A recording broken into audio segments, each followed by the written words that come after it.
Thanks, everybody. Coach Smart, anything you'd like to say to kick it off? I was hoping with we finished up, I guess it was practice 17 today, 16 Saturday. I thought the guys were great. You know, we had 2 days off, which is the first time we've had 2 days off in a while consecutively, Sunday and Monday, and wanted them to get their legs back underneath them, and thought they did that for the most part. Probably wasn't as crisp a practice as you'd like to have at practice 17, but weather was cool, so we don't have any excuses, but we got to do a better job having good practices. And I thought Saturday was pretty good, but not as much today. I also would like to thank all the people that have supported Dogs for Pups. We've raised over $63,000 now, and a lot of that credit goes to staff here. Josh Brooks has done a tremendous job. Cortez Hankton, a lot of our players have spearheaded that. And certainly when you talk about making a difference in young people's lives, we've been able to do that with the $63,000 raised. That I'll open it up. All right, let's start with Mark Weiser. Hey, Kirby. I think I've heard you say that you spent more time with players on this team than your other four. I wanted to ask you, with the other issues that have been on your radar in the weeks leading up to the season, do you think your intensity level when it comes to preparing your team to win games and championships is the same, or have you delegated some of that to the others with all this going on? I don't think intensity ever changes personally. I mean, I'm a big believer in intensity, focus, concentration. I mean, we've got a motto around here: casualness causes casualties, and we just don't believe in that. And I think the minute you stop having intensity and a purpose, you're not coaching. So every coach has his own style, and mine is to be intense and demanding, and the players respect that. When I say I've spent more time with them, I think it's a lot more conversation we've had in terms of the social issues, more time on Zooms, more times bringing guys up one-on-one just to talk to them and see how they're doing and check on them. It's probably been more of that than ever before. Anthony Dasher.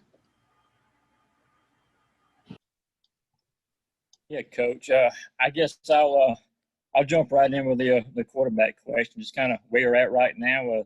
JT cleared this could be something. It could be a game time decision for you to make the final call. Yeah, JT is not completely cleared yet. He is practicing with us, as he's been doing. And if we didn't think he was going to be cleared, then we wouldn't be practicing him. But he's continuing to practice, and so is DeJuan, Carson, and Stetson. And as far as we can tell, it'll probably be a game time decision. Mike Griffith, you have a question? Hey, Coach. Yeah, I guess I'm going to follow up on the quarterback deal. Obviously, there were a lot of boosters in the last scrimmage, and so there was plenty of reporting on it. What conclusions do you draw, or does anyone draw, from DeJuan Mathis getting so many snaps with the ones and how work breaks down, and should people draw any conclusions from that? They certainly have a right to. It doesn't concern me. I mean, it was part of the rotation as far as each day. Just so happens they were there that day. So, each day we've rotated guys that have gone with the ones, and that's the day that his fell on. So for the most part, we've done a really good job for, I think, 16 practices, today being 17th, that we've rolled. That doesn't mean we've had a different guy every day, but we've got a rotation that we do, and that was just part of the rotation. So, Seth Emerson. Kirby, the kicking competition is a question I get asked a lot about. Where does that stand right now? Jared obviously was brought in. Jake, has his kicking background. Where do things stand there? It's up for grabs right now. Jake Camarda is pretty solid as our punter. He's done a good job, and Rubright's really had a good camp as well. So they're competing, doing a good job. Chumley is a kid that's come in and kicked well as well for a punter. But the field goal and kickoff job has been a battle between Zirkle and Podlesny mostly, and those two guys continue to compete, and it'll probably go down to the wire as far as Pod and Zirk who kicks. Chip Towers, are you unmuted? Yeah, thanks, Claude. Yeah, I'm unmuted.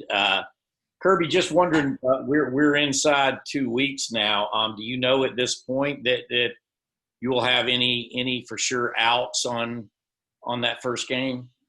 No, I have no clue right now any for sure outs. So we don't have anybody that's right now going to be out. If I could follow, since that one's kind of short, just a little bit on Arkansas's Felipe Franks. All indications are he's, emerging as the guy out of their camp, and I just wonder, he's at a different place, but obviously he's a guy you guys have gone against a good bit. How does that help you, and when it comes to scouting and what to prepare for Arkansas's offense? Not really, because he was in a different offense. When he played in Dan's offense, we had a lot of experience going against Dan and have gone against him a lot of years. And I've known Felipe for a long time. Got a lot of respect for him and his family, and recruited him while I was at Alabama. But as far as what he'll do in this offense, it's really a unknown. It's completely different because he's playing for a different coordinator. So I don't think there's a lot of advantage in terms of that now. Jay Rowe? Yeah, Kirby, I wanted to ask you about Tyreek Stevenson. And I know you guys have a lot of different guys who are playing a lot of different roles, but where does he fit for you guys? Is he a guy that kind of does it all for you? And how do you feel about the way he's developed this preseason? Tyreek's a player that came on as the year went on last year. He's done a really good job. He came on in the money role as the year went on. Was a good matchup guy for tight ends, good blitzer, physical guy. He's played corner, he's played star, he's played money. And we even sprinkled in some safety in there as a backup role with the concerns for COVID knocking somebody out. We just got to be deeper than we've ever been. But right now he's working at star along with Mark, and he's doing a good job of doing that. He's got a lot of versatility, though. He plays a lot of positions. Paul Newberry, do you have a question? Hey, Coach, how you doing? Good. Back to the quarterback situation. Does that give you any cause for concern to, going down to the wire with that decision and the uncertainty around? I don't, maybe you have an idea in your head, but at least on the outside, what is that like going down to the wire with trying to pick a quarterback? Nah, it's not a problem for me. It's getting to be a norm here. So, we've had it before, so it's not cause for concern among our staff or organization or our kids, and we talk about it a lot with our players and make sure they understand where we are. Dean Legge? Well, Paul straight up took my question right before we were going to go there, Kirby. So let me ask about Jalen Carter. Guys like that, sometimes younger guys, they can hit walls. Have your younger guys hit walls yet? I wouldn't say they've hit a wall yet because we've had so much spaced out practice. I would say our conditioning level across the board is a concern for me, and that's a lot of the freshmen, but that's a lot of players in general.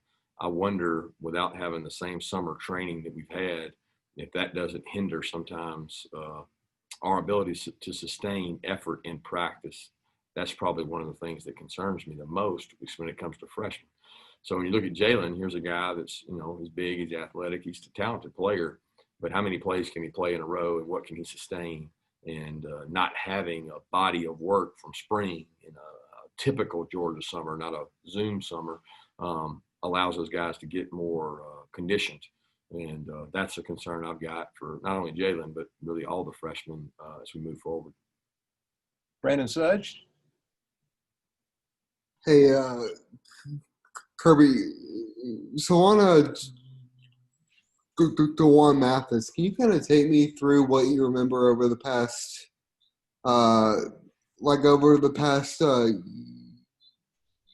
year or so and through his journey with the brain injury that he had? Like, did you think at the time that it was possible for him to come back? What do you remember from his determination through that? And is it kind of like in terms of the story, I guess, you guys as coaching staff kind of pull for him to perform well in practice because he's endured all of that? I missed the end of that, Brandon. I understood the beginning, but what did you say at the end? So I was just saying, like,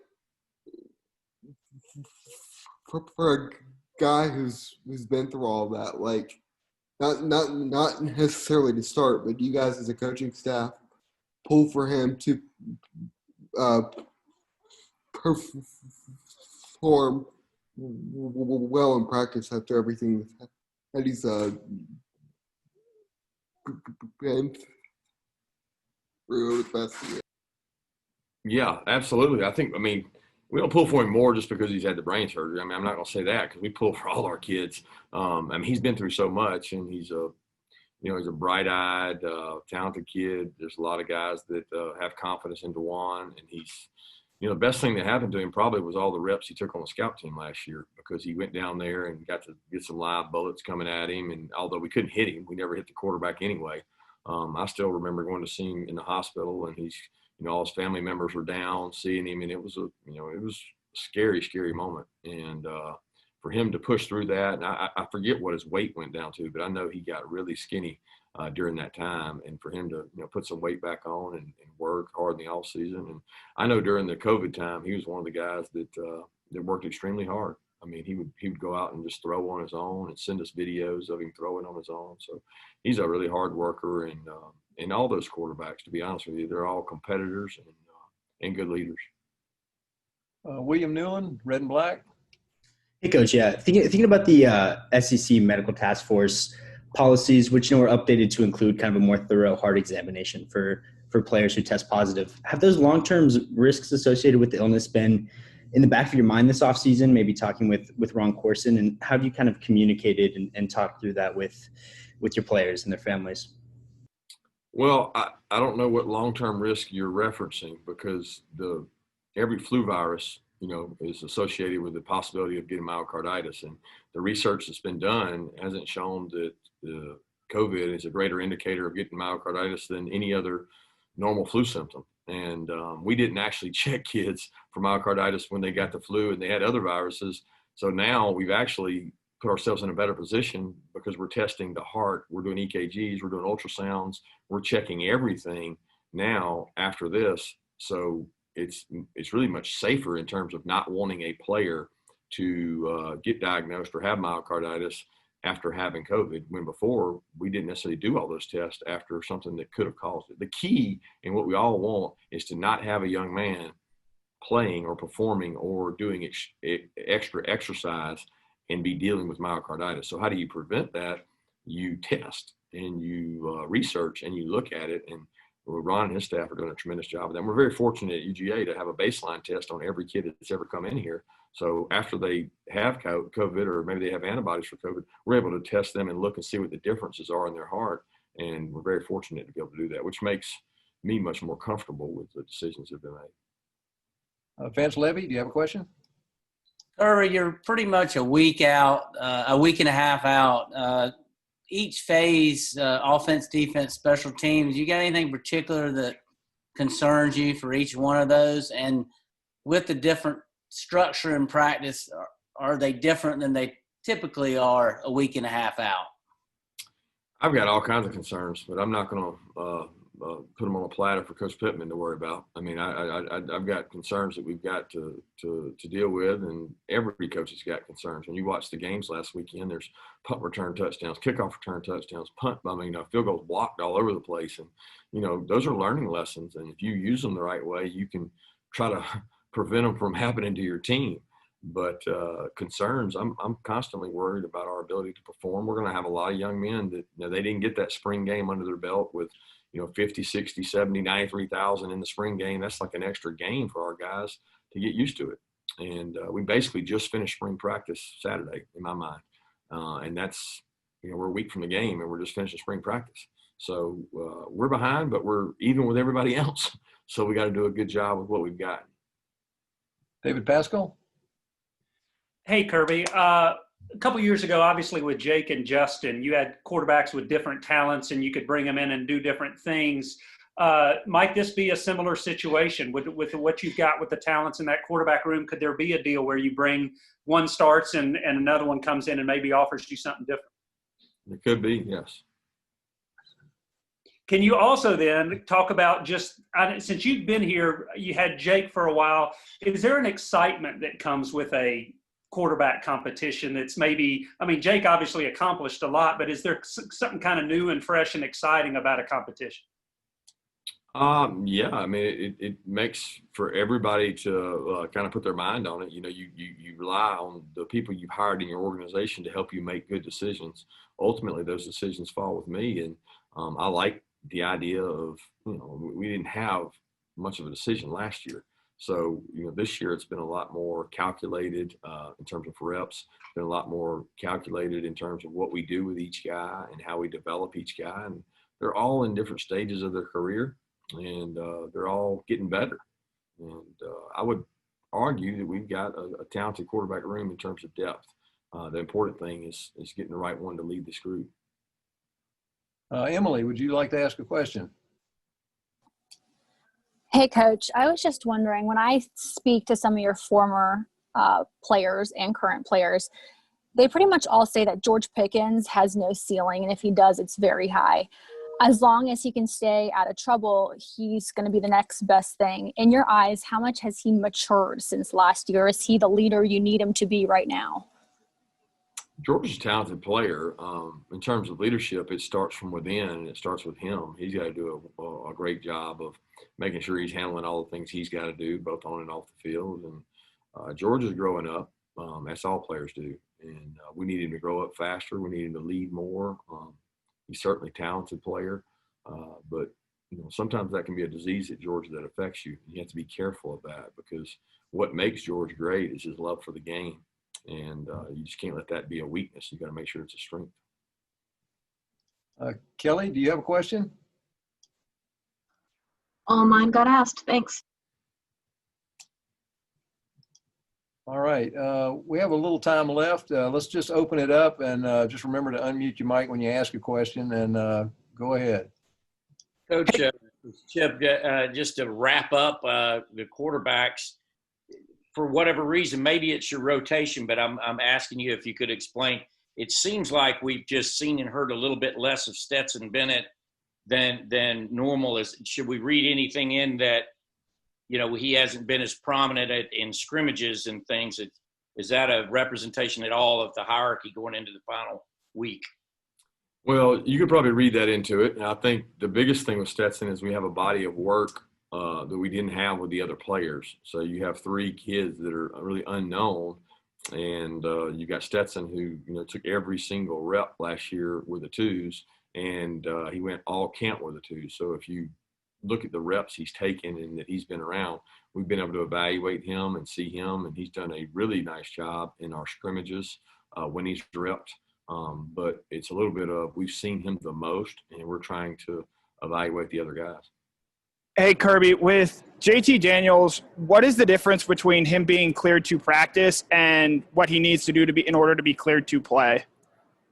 Be tackled, be able to be hit, and that's a medical decision, which is usually based on, the interesting thing on JT, I don't know that everybody understands, is he's post-op a lot further than most ACLs. So post his surgery fixing it, but he had a repair done, I want to say it was December or January. He had to go in and do some other things to help fix it from the original surgery.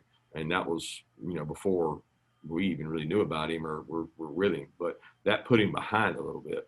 So the part about him getting cleared, we certainly expect him to get cleared and think he will get cleared. But that's not my decision. That goes a lot into Ron and them. It goes into flexibility. It goes into strength. How far is the left knee from the right knee? What is the girth of the knee? What is the muscle mass missing? There's a lot of things that go into that the doctors have to do to clear him medically to take hits and be able to play.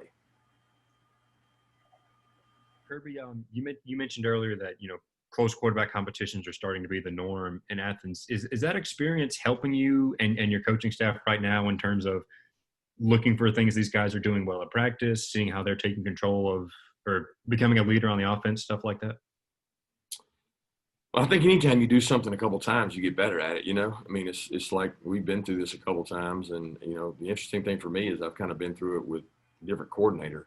And each time I've done it, it's kind of been with a different coordinator. So it's like you learn what each one wants, what each one kind of commands, and you try to figure out what gives you the best chance to win, what gives you the best chance to score points. So there's some similarities between all of them, all the competitions in the decision-making process, but I certainly like having a proven guy as well. Kirby, what have you liked about Jermaine Burton and how he's, how he fits in with your receiver core? He's explosive. He loves the game of football. He's got really good hands. He's a very consistent ball catcher. He can go up. He can explode up. I remember watching him in high school. He can jump boxes that are extremely high, and he's a talented guy.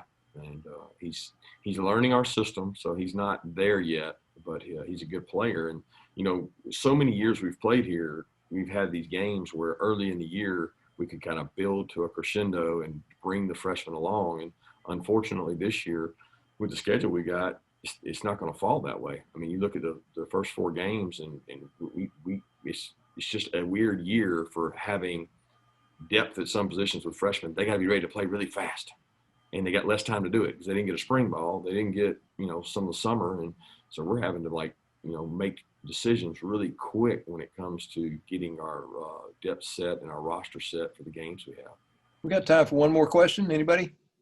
Kirby, how was the kicking at this last scrimmage on Saturday? I don't understand what you're asking. Well, I mean, as far as field goals made, kicking it deep on kickoffs. Yeah, so Pod and Zirkle are 2 competing really for the kickoffs job. Pod has consistently had better hang. Also, Zirkle's had good hits.